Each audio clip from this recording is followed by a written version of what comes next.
There were no police 50,000 years ago. No laws, no prisons, no courts. So here's a question that sounds simple but isn't: could you still get away with murder? Or theft? Or lying to the people who kept you alive? Turns out, no. And the reason why says something uncomfortable about human nature that hasn't changed in 50,000 years. Picture it. You're walking through tall grass with three people you've known your entire life. No phones, no bank account, no name on a lease, just the group, and whatever food you can find today. Now imagine one of them steals your share of the meal while you're asleep. There's no judge to call. So what actually happens to them? Most of us assume crime needs laws first. No laws, no criminals, right?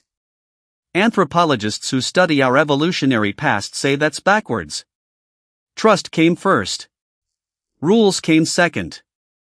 In a group of 30 people, where your next meal depends on everyone pulling their weight, breaking that trust was as dangerous as breaking a law today. Maybe more. Here's where the evidence gets real. In 2016, a team led by Marta Mirazan-Lar excavated a site called Nataruk, near a dried-up lake in Kenya. What they found were skeletons roughly 10,000 years old, several with fractured skulls, embedded arrow points, hands bound before death. It's one of the earliest known signs of group violence on record. A separate site, Jebel Sahaba in Sudan, tells a similar story: dozens of bodies with wounds from repeated, deliberate attacks, not accidents. So yes, violence is old. Older than farming, older than cities, older than writing. But here's the twist almost nobody talks about. Violence might not have been the first crime. It might just be the one that leaves a skeleton behind.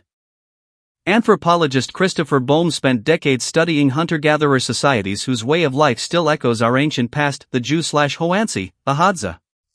He found something consistent across nearly all of them: these groups punished selfishness faster and harder than almost anything else. Not murder, bragging. Hoarding. Quietly taking more than your share of the hunt. Murder was rare and unmistakable. Selfishness was constant and easy to hide. So the real first crime may have left no mark on any bone at all. Just someone taking a little more than they let on, over and over, until the group noticed. And when they noticed, the punishment wasn't prison. It was exile. Ethnographers living alongside forager societies documented this directly. Persistent offenders weren't executed, they were simply cut loose. No fire. No shared knowledge of where the water was that season. No one to warn you what was moving in the grass ahead. Researchers studying these communities have long noted how rarely anyone survived long alone. Exile didn't need an executioner. The world did the job for free. Then, about 5,000 years ago, writing changed everything, and this is the part that actually surprised me. We usually credit Hammurabi's code, carved in stone around 1750 BCE, as the first major law code in history. It isn't. 3 centuries earlier, a Sumerian king named Uarnamo had scribes carve a shorter, less famous code. And like Hammurabi's, it isn't obsessed with murder. It's obsessed with property, stolen livestock, disputed fields, unpaid debts. Hammurabi didn't invent that focus. He inherited it. Which means for at least 4,000 years, the very first instinct of every literate civilization, independently and repeatedly, was to write down rules about who owes what to whom. Not who gets to kill whom. That's not a coincidence. It's the same instinct your ancestors had around the fire, just carved in clay instead of remembered by firelight. So where does the impulse to break trust actually come from? Look at chimpanzees, our closest living relatives. They steal food from each other. They form alliances. They punish members who cheat the group. No courtroom required, no verdict, no sentence.